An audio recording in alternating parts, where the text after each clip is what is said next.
पांचवें दिन का सूर्योदय होते ही दोनों सेनाएं पुनः युद्ध के लिए तैयार हो गईं। भीष्म पितामह ने कौरव सेना की व्यूह रचना मोर्चेबंदी पहले से भी अधिक सुदृढ़ और प्रभावशाली तरीके से की। दूसरी ओर युधिष्ठिर ने भी बड़ी सतर्कता और समझदारी से पांडव सेना को व्यवस्थित किया। शंखनाद के साथ ही युद्ध शुरू हो गया। भीष्म ने धनुष तानकर बाणों की ऐसी वर्षा की कि पांडव सेना की नाक में दम कर दिया। चारों तरफ हाहाकार मच गया।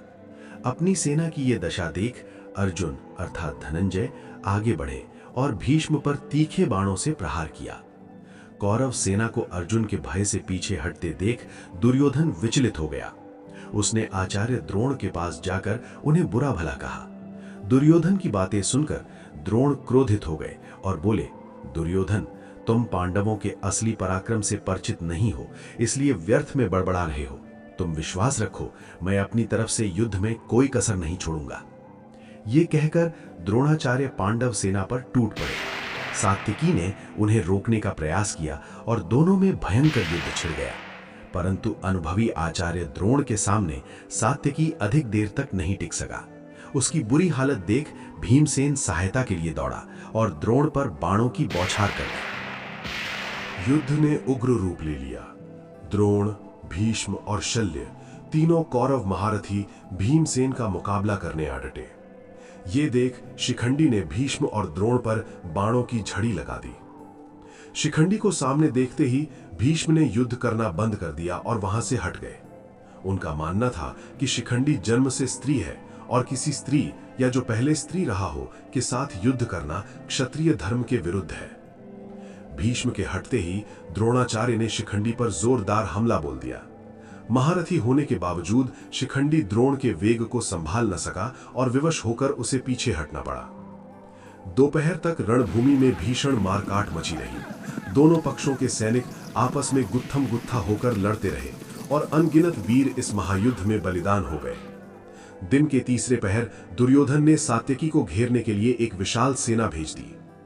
पांडव सेना में सबसे आगे भीमसेन खड़े थे। उनकी रक्षा और सहायता के लिए शिखंडी, धृष्टद्युम्न और सात्यकी उनके ठीक पीछे मुस्तैद थे। अन्य सभी पांडव वीर पंक्तिबद्ध होकर डटे हुए थे, जबकि सबसे पिछली कतार में युधिष्ठिर, नकुल और सहदेव ने मोर्चा संभाला। तीसरे पहर दुर्योधन ने सात्यकी को रोकने के लिए जो सेना भेजी थी, सात्यकी ने उसका सर्वनाश कर दिया। इसके बाद वे कौरव सेनापति भूरिश्रवा को खोजते हुए उनसे भिड़ गए। भूरिश्रवा कोई साधारण योद्धा नहीं था, वो अत्यंत पराक्रमी था। उसने सात्यकी की सेना पर जोरदार पलटवार किया और उसके सैनिकों को खदेड़ दिया, जिससे रणभूमि में सात्यकी अकेले रह गए। अपने पिता को अकेला और संकट में देख सात्यकी के 10 पुत्र भूरिश्रवा पर टूट पड़े। भूरिश्रवा ने अकेले ही उन 10 वीर युवकों का वीरतापूर्वक सामना किया। यद्यपि सात्यकी के पुत्रों ने उसे घेरकर बाणों की वर्षा कर दी थी, फिर भी भूरिश्रवा ने अद्भुत युद्ध कौशल का परिचय दिया। उसने उन सब के धनुष काट डाले और देखते ही देखते 10 भाइयों को एक साथ मृत्यु के घाट उतार दिया। वे पराक्रमी वीर भूमि पर ऐसे गिरे जैसे आकाशीय बिजली, वज्र गिरने से विशाल वृक्ष धराशायी हो जाते हैं। अपने सभी पुत्रों को युद्ध भूमि में मृत देखकर सात्यकी शोक और क्रोध से पागल हो उठे और प्रतिशोध लेने के लिए भूरिश्रवा पर झपटे। दोनों के रथ आपस में टकराकर चूर-चूर हो गए, जिसके बाद वे ढाल तलवार लेकर जमीन पर ही लड़ने लगे। इसी बीच भीमसेन अपना रथ दौड़ाते हुए वहां आ पहुंचे। भीम जानते थे कि भूरिश्रवा तलवार चलाने में अद्वितीय है और उसके सामने विशेषकर पुत्र शोक से व्याकुल सात्यकी का टिकना कठिन हो सकता है। इसी कारण भीम ने सात्यकी के रथ के आगे अपना रथ लगाया और उन्हें जबरदस्ती उसमें बैठाकर युद्ध भूमि से सुरक्षित बाहर निकाल ले गए। उधर शाम होते होते अर्जुन ने कौरव सेना में तबाही मचा दी। दुर्योधन ने अर्जुन को रोकने के लिए जितने भी वीर भेजे, वे सब विवश होकर ऐसे मारे गए जैसे आग में गिरकर पतंगे भस्म हो जाते हैं। अर्जुन के इस रौद्र रूप और पराक्रम को देखकर पांडव सेना ने उन्हें घेर लिया और जोर शोर से जय जयकार करने लगी। तभी सूर्यास्त हो गया और सेनापति भीष्म ने युद्ध रोकने की घोषणा कर दी। दिन भर के युद्ध से थके हारे दोनों पक्षों के सैनिक अपने अपने शिविरों की ओर लौट गए। छठे दिन का सूर्योदय होते ही युधिष्ठिर की आज्ञा पाकर सेनापति धृष्टद्युम्न ने पांडव सेना को मकर व्यूह यानी मगरमच्छ के आकार में व्यवस्थित किया। इसके जवाब में कौरव सेना क्रौंच व्यूह अर्थात सारस पक्षी के आकार में सजी हुई सामने तैयार खड़ी थी। उस समय युद्ध में सेना को सजाने के लिए जिन व्यूहों यानी मोर्चेबंदी का प्रयोग होता था, उनके नाम अक्सर पशु पक्षियों के नाम पर रखे जाते थे। जिस प्रकार व्यायाम के आसनों के नाम जैसे मत्स्यासन, गरुड़ासन आदि जीवों के आकार पर होते हैं, उसी प्रकार सेना के व्यूह भी अपने आकार के अनुसार ही पुकारे जाते थे। जैसे यदि सेना की बनावट मगरमच्छ जैसी होती तो उसे मकर व्यूह कहा जाता था, और यदि वो क्रौंच पक्षी जैसी दिखती तो उसे क्रौंच व्यूह कहते थे। व्यूह की रचना करना एक बहुत ही सूझबूझ का काम होता था। उस समय के समर शास्त्र यानी युद्ध विज्ञान के अनुसार सेना नायकों को यह तय करना होता था कि सेना का फैलाव किस तरह होगा, सेना के विभिन्न विभागों का बंटवारा कैसे होगा, किस स्थान पर कितने सैनिक रहेंगे और मुख्य महारथी कहां खड़े होकर सेना का संचालन करेंगे। योद्धागण प्रतिदिन युद्ध के उद्देश्य और परिस्थितियों का आकलन करके आक्रमण और बचाव की रणनीति तैयार करते थे और उसी के अनुसार व्यूह की रचना करते थे। व्यूह रचना पूरी होने के बाद छठे दिन का युद्ध शुरू हुआ।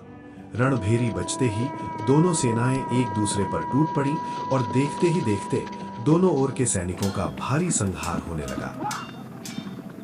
युद्ध के दौरान आचार्य द्रोण का सारथी मारा गया। इस विषम परिस्थिति में द्रोण ने स्वयं ही घोड़ों की लगाम संभाली और रथ का संचालन करते हुए पांडव सेना पर टूट पड़े। उन्होंने शत्रु सेना में घुसकर ऐसा प्रलय मचाया मानो रुई के ढेर में दहकता हुआ अंगारा गिर गया हो। द्रोण के इस हमले से शीघ्र ही दोनों सेनाओं की व्यूह रचना बिखर गई। अनुशासन टूट गया और सैनिक समूह बनाकर एक दूसरे से भिड़ गए। रणभूमि में ऐसी भीषण मारकाट मची कि रक्त की नदियां बहने लगी। चारों ओर मरे हुए हाथी, घोड़े, सैनिकों के शव और टूटे हुए रथों के ढेर लग गए। इस घमासान के बीच भीमसेन अकेले ही शत्रु सेना में घुस गए और दुर्योधन के भाइयों को खोजने लगे। जल्द ही दुशासन, दुविशह और अन्य कौरव भाइयों ने भीम को घेर लिया और चारों तरफ से बाणों की वर्षा कर दी। किंतु वायुपुत्र भीम, जिन्हें भय छू भी नहीं गया था, इस हमले से तनिक भी विचलित नहीं हुए। कौरव भाई भीम को बंदी बनाना चाहते थे, जबकि भीम का इरादा उन सब का काम तमाम करने का था। वहां देवासुर संग्राम जैसा भयानक युद्ध छिड़ गया। अचानक भीमसेन ने अपने सारथी विशोक से कहा, विशोक, तुम रथ लेकर यहीं रुको, मैं पैदल ही आगे जाकर धृतराष्ट्र के दुष्ट पुत्रों का संहार करके लौटता हूं। ये कहकर भीम गदा हाथ में लिए रथ से कूद पड़े और शत्रु सेना को रौंदते हुए आगे बढ़े। उस समय वे ऐसे प्रतीत हो रहे थे मानो साक्षात काल मृत्यु हाथ में दंड लेकर घूम रहा हो। पांडव सेनापति धृष्टद्युम्न ने जब भीमसेन को शत्रु सेना में घुसते देखा था तो वे उनकी सहायता के लिए पीछे दौड़े थे। वहां पहुंचकर उन्होंने देखा कि भीम का रथ खाली खड़ा है और केवल सारथी विशोक वहां मौजूद है। उन्होंने पूछा, विशोक, भीमसेन कहां गए? विशोक ने बताया, सेनापति, भीमसेन मुझे यहीं रुकने का आदेश देकर गदा हाथ में लिए पैदल ही कौरवों का वध करने गए हैं। ये सुनकर धृष्टद्युम्न को चिंता हुई कि कहीं अकेले भीम पर सभी कौरव एक साथ घातक हमला न करते, अतः वे भी उसी दिशा में बढ़े। भीमसेन की गदा की मार से जो हाथी और घोड़े मरे पड़े थे, उन्हीं के निशानों का पीछा करते हुए धृष्टद्युम्न उनका पता लगाने आगे बढ़े। धृष्टद्युम्न ने दूर से देखा कि शत्रु सेना के बीच भीमसेन अकेले खड़े हैं। उनके हाथ में गदा थी, आंखें क्रोध से लाल अंगारों की तरह चमक रही थीं और पूरा शरीर घावों से छलनी था। कौरव महारथी अपने रथों पर सवार होकर उन पर चारों ओर से बाणों की वर्षा कर रहे थे। भीम को इस संकट में भी अडिग देखकर धृष्टद्युम्न का मन श्रद्धा और गर्व से भर गया। वे तुरंत अपने रथ से कूदे और दौड़कर भीमसेन को गले लगा लिया।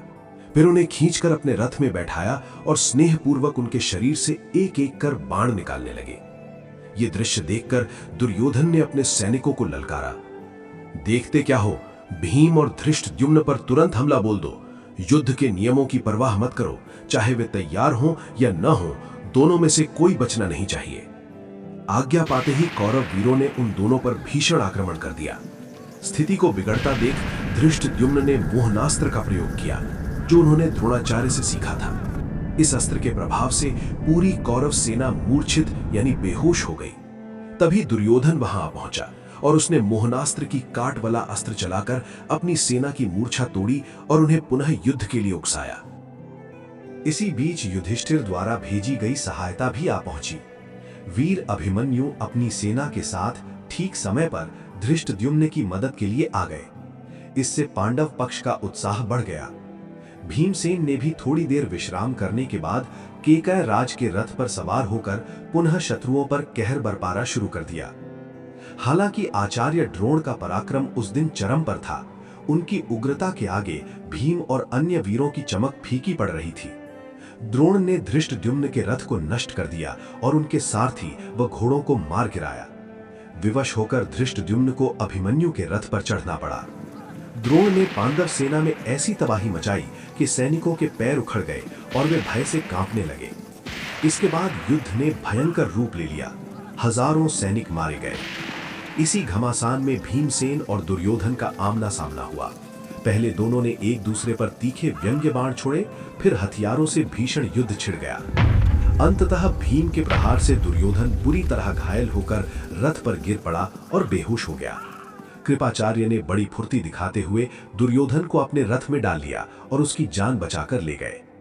तभी भीष्म पितामह वहां आ पहुंचे और कौरव सेना को संभालते हुए पांडव सेना को तितर बितर कर दिया। सूर्य अस्त होने वाला था, पश्चिमी आकाश लाल हो चला था, फिर भी कुछ देर तक युद्ध चलता रहा।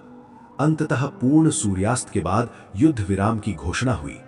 आज का संघर्ष इतना भीषण था कि जब धृष्टद्युम्न और भीमसेन सकुशल अपने शिविर में लौटे तो युधिष्ठिर की खुशी का ठिकाना न रहा। उन्होंने बड़े आनंद और राहत के साथ उनका स्वागत किया।